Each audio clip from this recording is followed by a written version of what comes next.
OK, aujourd'hui, on va décortiquer un concept qui peut paraître un peu intimidant, mais qui est en fait partout dans nos vies, la responsabilité civile. On va voir que c'est un pilier de notre système juridique, puis ça nous touche pas mal plus souvent qu'on pense. Bon, pour rendre ça concret, imaginez la situation suivante. Un pot de fleurs qui tombe d'un balcon. Boum, direct sur le pare-brise d'une auto qui était stationnée là. C'est un accident, hein? Personne ne voulait que ça arrive. Mais là, il y a des dommages. La question qui tue, qui paye pour ça? Qui est responsable de la facture? Eh bien, c'est exactement là que la responsabilité civile entre en jeu. C'est en gros le système que la loi a mis en place pour dire qui doit, réparer les dommages causés à une autre personne. C'est l'obligation légale de réparer les pots cassés, littéralement dans notre exemple du pot de fleurs. OK, première chose super importante à saisir ici. Le but de tout ça, c'est pas la punition. Non, son but, c'est vraiment pas de punir la personne qui a causé le trouble. Ça, c'est le rôle du droit criminel. En responsabilité civile, l'objectif, c'est de réparer. On veut que la victime soit remise autant que c'est possible dans l'état où elle était avant l'accident. Et cette réparation-là, ça se fait presque toujours avec de l'argent. C'est ce qu'on appelle en termes légaux des dommages et intérêts. Alors, comment est-ce qu'on détermine qui est responsable? Pensez-y comme à une recette.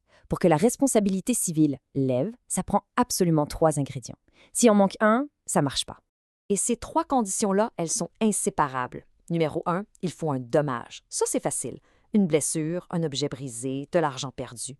Numéro 2, il faut un fait générateur. Ça, c'est l'événement qui met tout ça en branle. Et finalement, numéro 3, un lien de causalité. Il faut prouver que l'un a causé l'autre, que c'est à cause du fait générateur qu'il y a eu un dommage.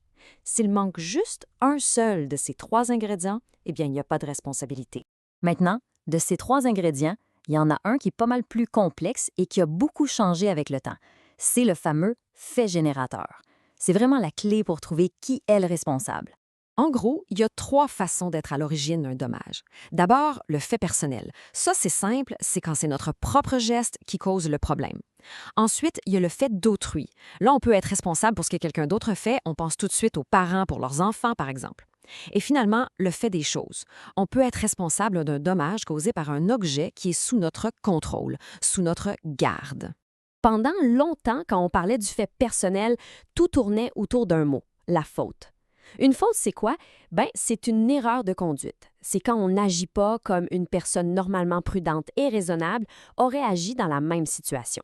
Mais là, ça amène une question vraiment intéressante.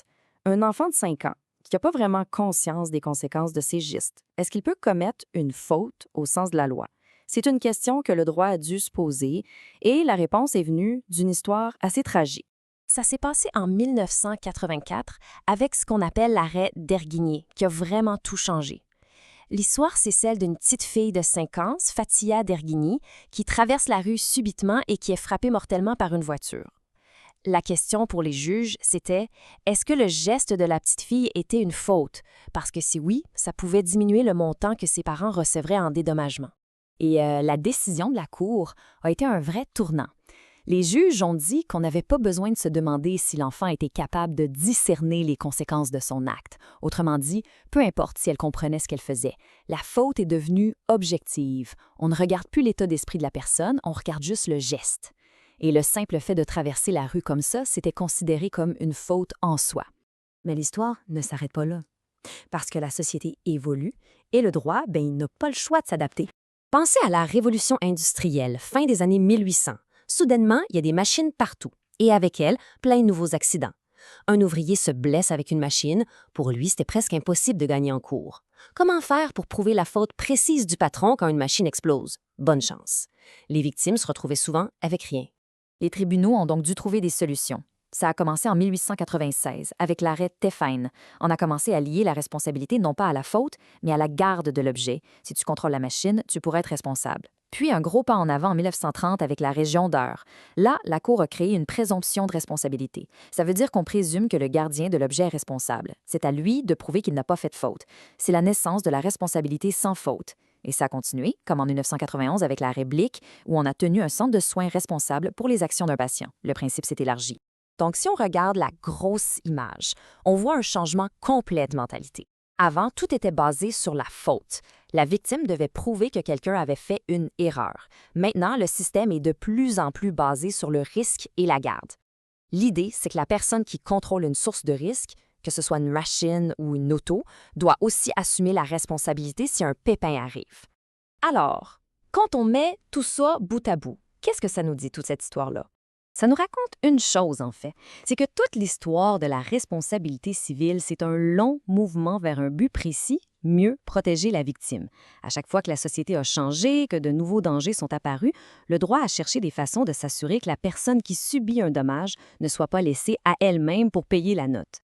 OK, pour résumer ce qu'on vient de voir, premièrement, le but, c'est de réparer, pas de punir. Deuxièmement, ça prend toujours nos 3 ingrédients, dommage, fait générateur et lien de causalité. Troisièmement, l'idée de qui est responsable s'est beaucoup élargie. On est passé de la faute pure et simple à l'idée de risque et de contrôle. Et finalement, le grand objectif derrière tout ça, c'est de garantir que les victimes soient indemnisées. Ce qui nous amène à une question, et c'est une grosse question. En cherchant à tout prix à protéger les victimes, est-ce qu'on a créé un système où quelqu'un qui n'a rien fait de mal, qui a été super prudent, peut quand même se retrouver responsable de payer pour un dommage? Ça pose la question, la responsabilité sans faute, est-ce que c'est toujours juste? C'est un débat de société qui est loin d'être réglé.